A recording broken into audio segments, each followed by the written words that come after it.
Dear students, this is Praveen Agarwal from Management Department, Rotary Institute of Management and Technology, Chandosi, welcomes you in today's lecture of Managerial Economics. Today, we are going to discuss a topic, cost function. In previous lecture, we discussed about what is cost and what are the different concept of costs. In today's lecture, we will discuss on the cost function, also known as the cost output relationship. Because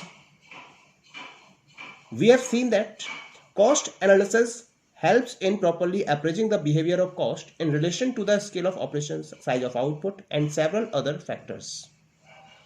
It means that when we are going to produce any other commodity, then different type of expenses are incurred by the organization.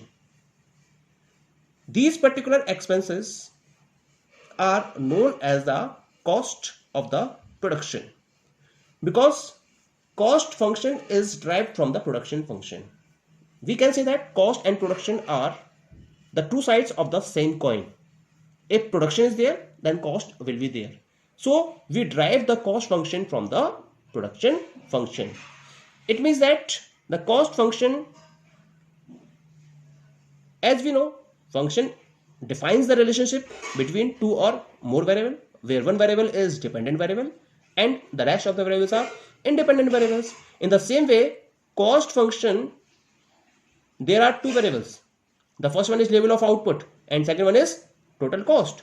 So when we studies the functional relationship between the level of output and total cost and assume that other determinants of cost remain constant, then this is known as the cost function.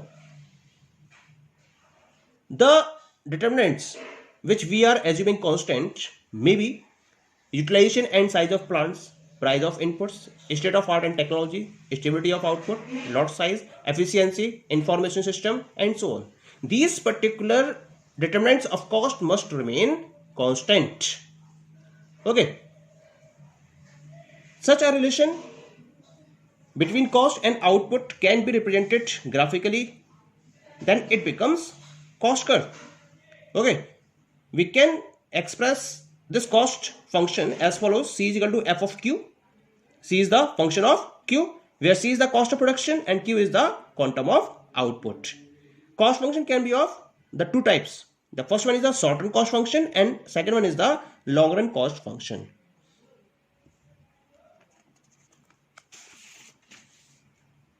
Let us have a look over the short run cost function.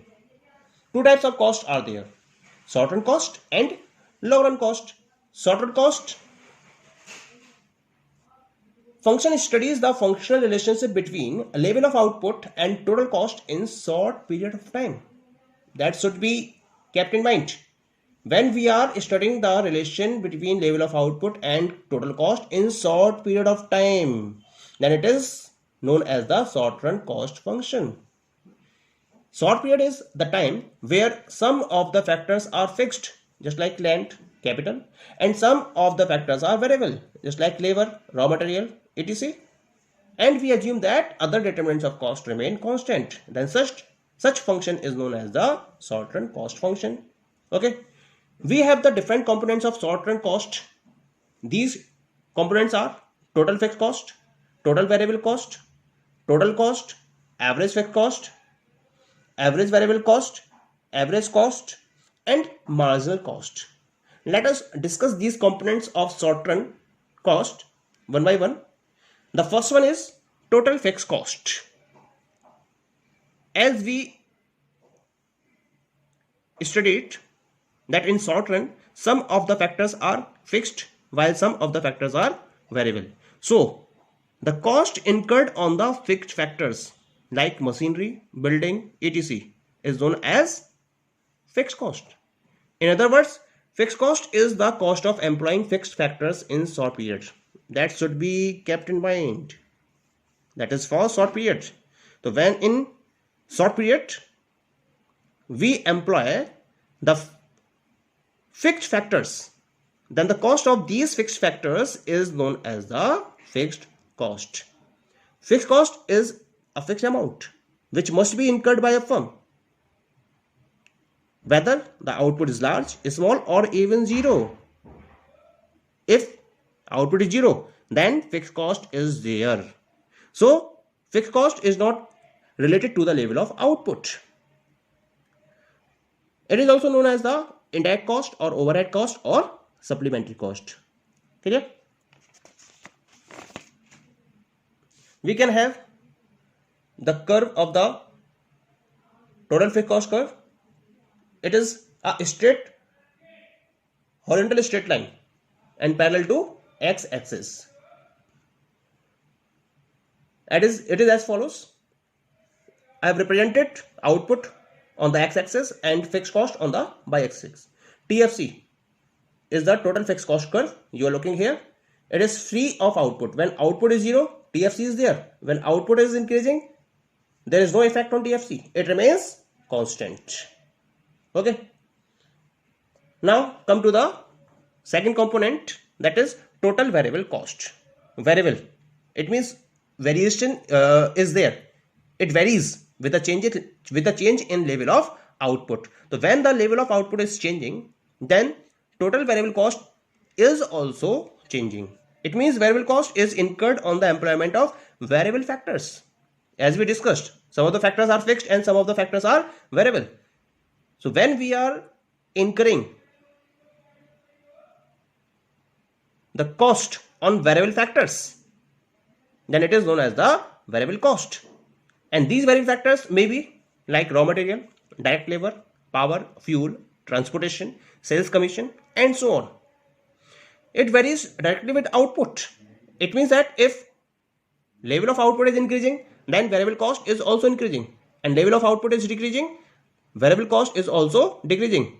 Also, when there is no production, variable cost becomes zero. It is also called direct cost. The graph will be as inverse S.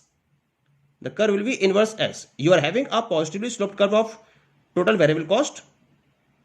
When output is increasing, total variable cost is also increasing in this particular curve. Okay. Now come to the next component, that is known as the total cost. Total cost means the sum total of total fixed cost and total variable cost. It means total cost to a producer for the various level of output is the sum of total fixed cost and total variable cost. That is TC is equal to TFC plus TVC. How it is obtained? How the TC curve is obtained? It is also positively sloped curve. Inverse S shape is there. It increases with the increase in level of output and decreases with the decrease in the level of output. It is obtained by adding up the vertical total fixed cost curve and total variable cost curve. Just look in the diagram. Output on the x-axis, costs on the y-axis. This is the TFC curve. This is the TVC curve. This is the TVC curve. This is TFC curve and this is the TVC curve. How this curve is obtained? TC curve is obtained. We add TFC curve with the TVC curve and get the value of TC. You are looking. This TC curve is parallel to the TVC curve and the vertical distance between TC and TVC is equal to TFC. This is the distance. This is TFC and this distance is equal to this distance. So we can say that the difference between TC and TVC is equal to TFC and TC curve is parallel to TVC curve. It means that it is having inverse S shape as TVC curve is having. Okay. The remaining components we will discuss in the next lecture. Thank you.